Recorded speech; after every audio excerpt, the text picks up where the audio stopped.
everybody, Alexis Kimberly here. Welcome back to my channel. If this is your first time here, welcome. I want to wish you all a happy Thanksgiving. I am so excited to eat all of this really good food and just take a moment to appreciate all that has come to me in this last year. In the spirit of Thanksgiving, I wanted to share with you guys just out of a moment of reflection, my hair care tips that I have implemented over the last year that I really feel have drastically impacted my hair health. So I'm going to be giving you guys my top 10 hair care tips. They're like non-traditional,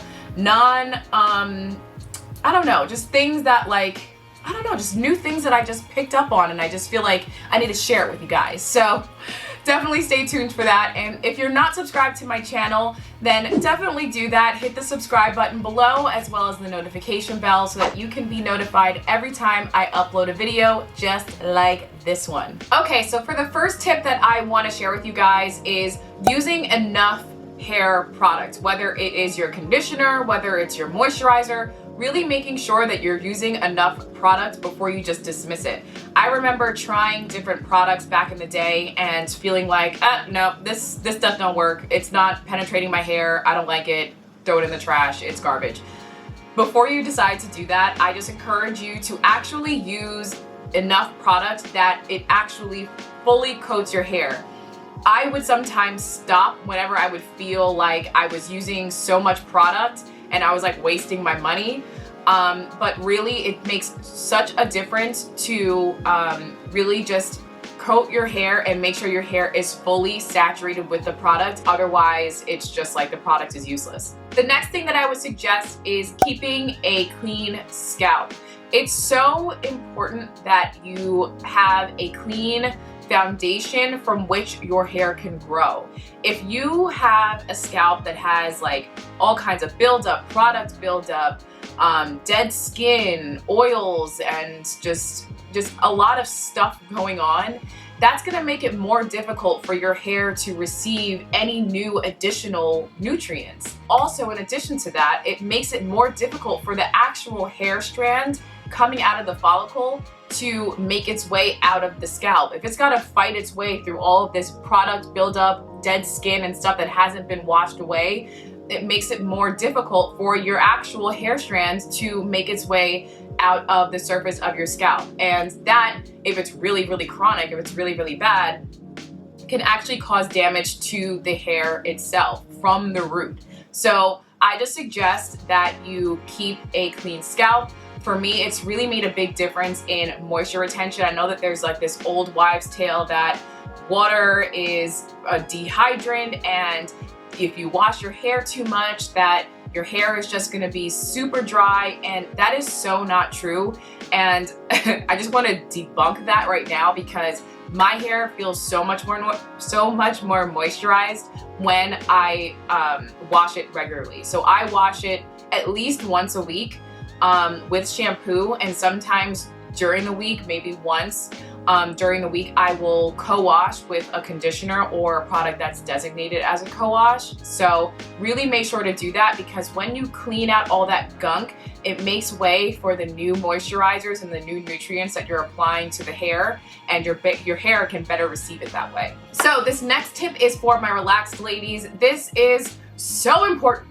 Finding your sweet spot for your relaxer touch-ups. Now for me, it's 12 weeks. I stretch for a 12-week period. Somewhere between 10 and 12 weeks is really ideal for me, and I've just learned that through trial and error. I know that when I've pushed longer than that, I saw crazy breakage along my hairline, especially, just regular breakage like at the demarcation line. So I used to see a lot of damage when I would stretch beyond my hair's limit. So you really need to know what your hair's sweet spot is. What is that time period where it's like, okay, I've stretched my hair as long as it can go, before the point that it starts to suffer, it starts to break. So really trying to find that out. Now, I definitely would say that you should try absolutely to shoot beyond 8 weeks.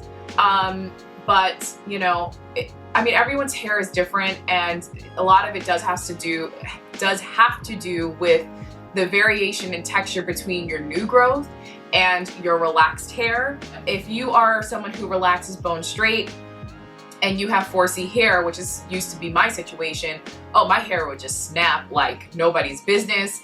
You know, going beyond 8 weeks was like crazy for me because my hair, my demarcation line would be crazy. My hair would look crazy, and I would experience major breakage the longer I would stretch. So it's really about feeling out your hair texture and noticing the differences between your new growth and your relaxed hair. And if it's, I would say the greater the difference in texture, the harder it is for you to stretch for longer durations of time. So just keep that in mind as you're, you know, doing your trial and error yourselves. The second you start feeling like this is becoming really, really unmanageable to maintain my hair, you need to go and get your relaxer service done. Because if you're feeling like this is unmanageable, guess what your hair is thinking? This woman don't know what she's doing. She messing me all up, and she don't know how to take care of me right, and your hair is going to suffer as a result. So I would say be mindful, but like really find your sweet spot, because it really makes a difference. Another thing that I would suggest to that end is really figuring out your relaxer time. For me, my relaxer time is 12 minutes, approximately, obviously, you know, but keeping it consistent every time you get your relaxer service done, especially for us Texlax ladies. And I explained that more in my prior videos on Texlaxing, which I will link above, and I will also link in the cards. It's really important that you keep your relaxer processing time the same for each service. And I say that because the more consistent you are with the time period that you leave your relaxer on your hair, the more consistent results you're going to get. Let's say you are somebody who relaxes straight, and for one of your services, you are quicker than you were in your previous service. So instead of taking 15 minutes to process your relaxer, you do it in 12 or 11 minutes. So in that service, you're going to have more texture in your hair, right? Because you're allowing the relaxer to sit on your hair for less time. So the result is going to be more texture in your hair. Well, that new texture, that difference in texture in your hair now is going to be problematic. It's going to be an area that is prone to breaking because there's that variation in texture. And that's precisely what a demarcation line is. It's that point where the texture shifts from your natural texture to your relaxed texture. And the same thing applies, even if you're relaxed and you are Texlaxed and you've got all different kinds of textures in your hair, you're gonna have all kinds of demarcation lines. You're gonna have all points of different sensitivities to manipulation all throughout your hair. So it's really important that you pick a relaxer time that you are happy with the results and stick to it, because you don't want to have hair that's, you know, got all different kinds of textures in it. I'm telling you, you are going to experience breakage. You are going to experience frustration with that one particular section or area that is under processed. And so you definitely want to be cognizant of that. Be cognizant of that. Now, the next step, it's not a step, it's a tip. Woo! The next tip that I want to share with you guys are probably going to be like, really? Like, why would I do that? Which is to do heat styling. Didn't think I was going to say that, huh? Well, I'm suggesting that you do heat styling for one purpose only, is to give my hair a checkup. And the best way to see your ends and know what your ends are looking like, see if you've got split ends, see if you've got, you know, any damage that you weren't aware of previously, is by stretching your hair and seeing your hair completely straight, seeing those ends completely straight. So for me, what I do is I will do at least one mid-relaxer heat styling, because this is a good opportunity now that you are mid-stretch to do a dusting of your ends, meaning like a light trim if you do that on your own. I will if I see split ends, but I do not try to replace the professional trim that my stylist does, but I will give myself a light dusting if I do see that my ends are straggly. Now, this is also important because if you're midway through your relaxer stretch and you're seeing a lot of breakage, this is also a good point of reflection. What am I doing wrong? What have I been doing lately that could have been the cause of this breakage that I'm seeing? The worst thing is to just have your hair go into hibernation the whole time you're stretching, you know, whether it's like through buns or heatless styling or whatever, and then you go in, you get your relaxer service, and your stylist or yourself, you straighten your hair, and you just see all this breakage out of nowhere, and you're like, oh my God, where did this come from? Better to see it in the middle of this stretch, a point where you can start doing corrective behaviors, than to have stretched all of this time to then have to cut off all that new growth. Some people don't like heat styling, and when you say blowout, you're like, oh my God, the world is shattering. No, but it really is helpful just for giving your hair a health check. Now, another thing that you want to be cognizant of is knowing where your trouble areas are. Everyone has a trouble area. Everyone has a particular part of their hair that is like more texture than the others. So I make sure now that I'm aware of that and I've become more cognizant of that to moisturize my hair in sections. Moisturizing my hair in sections makes it so much easier for me to address that particular area. And really, a problem area becomes a problem area a lot of times because it's neglected. And for a while, I was just moisturizing my hair like boop, boop, boop, okay, done, out the door. No, actually going by little sections and making sure that each section has product on it, that you're sealing it with an oil of your choice, and just taking your time to make sure that each section is moisturized properly. And the same thing that I've noticed also is that I am not as good about doing heat styling in the back of my head, which I think is also another contributor to why that particular area is more sensitive or is more prone to breakage, because I'm just not as skilled in the back of my head naturally. So when I do blowouts, I have to be more cognizant of those areas, and I try to take them in smaller sections, blow out and flat iron them in smaller sections so that I am more careful and more purposeful in how I treat that section. So really start to get to know your hair. Really start to understand, okay, what areas of my hair are more fragile, what areas of my hair are more difficult to treat, what areas of my hair are less responsive to certain products, and really tailoring your hair regimen to that. The next thing that I would suggest is keeping your hair off your shoulders.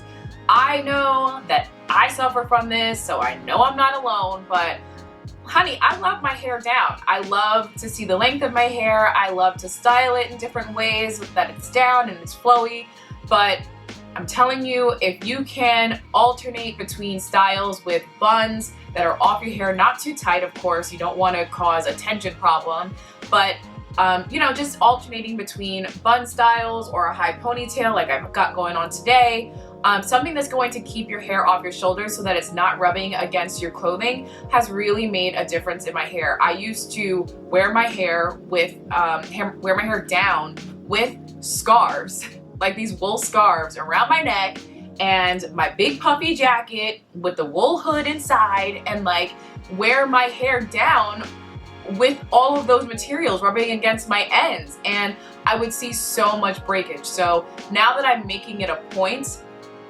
even in my commute to work, making sure that my hair is up in a high bun so that it's not touching any of my woolly material, definitely do that, because your hair will thank you. All that abrasion just contributes to dryness and ultimately breaking. And to that end, that's more of like a temporary protective style, right? Like, it is a protective style because your ends are tucked away, but now I'm going to be talking about long-term protective styling.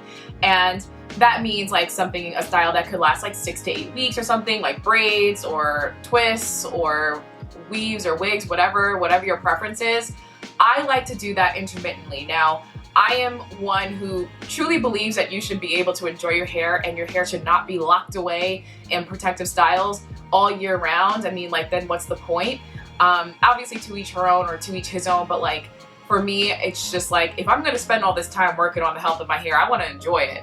But I do see the value in doing intermittent, long-term protective styling. And really it's because your hair needs a break. It needs a break from the regular manipulation, just combing, detangling, and being able to afford it that time to kind of rejuvenate and, you know, do like a nice fresh trim right before you tuck your ends away. And then when you do the takedown, like you know that your hair, and mind you gotta like maintain it underneath that, and we could talk about that in another video, but you know, if your hair is being regularly moisturized, you've got nice, fresh, clean ends, like when you do that takedown, your hair is gonna be like, oh, thank you, I needed this break. Now I can rock out, you know? So I hope that makes sense. So doing a more long-term protective style is definitely helpful to your overall hair growth, and doing it intermittently, like every 3 months or so, or every 6 months, whatever is best for you, just being able to kind of spread that out throughout the year. An interesting thing also, and that's something that's new, I guess, is recently I've been trying to learn more about the anatomy of hair and just learning what each strand is composed of and why certain techniques are better for certain hair types, understanding your pH level, you know, your hair's natural pH level, and having products that are in line with that or that restore your hair to its natural pH level. Understanding these things, hair porosity, your hair's ability to receive and retain moisture. I mean, these are all kind of things that we don't really talk about because we don't really take the time to understand them, but lately I've been trying to do a little bit more research on that. And so why don't you let me know in the comments, like, is that something that you're interested in learning more about the anatomy of hair and why your hair reacts to certain products, and how, I guess, you know, the anatomical end of hair really does have or should make a difference in your hair care regimen. Let me know in the comments down below if that's something that you want me to talk about. And the last thing that I will just say, and it should be obvious, but really learning how to properly detangle your hair. There are so many detangling tools out there that you can buy, that you can experiment, that will make the detangling process easier for you.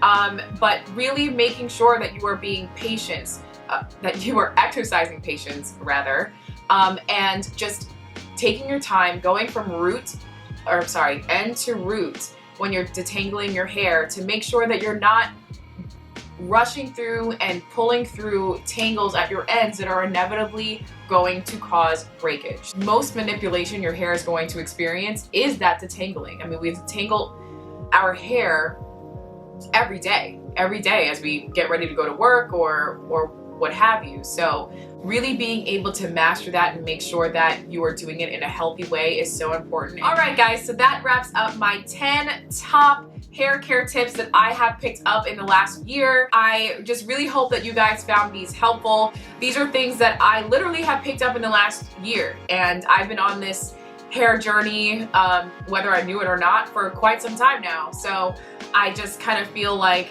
I wanted to share that with you guys, because there are sometimes some not so obvious things, or things that seem obvious, but we overlook, like not putting enough product on our hair, that we just kind of bypass it and don't realize that our hair is suffering as a result. So if you liked this video, then definitely hit that like button so that I know that you are liking content like this. And of course, leave a comment down below. I love hearing from you guys. I love starting a conversation. What are some of the hair care tips that you've picked up in the last year? Definitely share them down below, because if you found them helpful, then I can guarantee that another lady will find it helpful too. So definitely share that in the comments below. Subscribe to my channel for more videos just like this one. And of course, I will see you all in my next video, but I want to wish you all a happy Thanksgiving. I pray that you have the best time with your families and friends. I know there were a lot of Friendsgivings this year. I didn't have one, but it's all right. But anyway, I just hope that you all have a happy Thanksgiving, and I'm so grateful for all of you. I hope that you all know that. So until next time, guys, I will see you all in my next video. Bye, guys.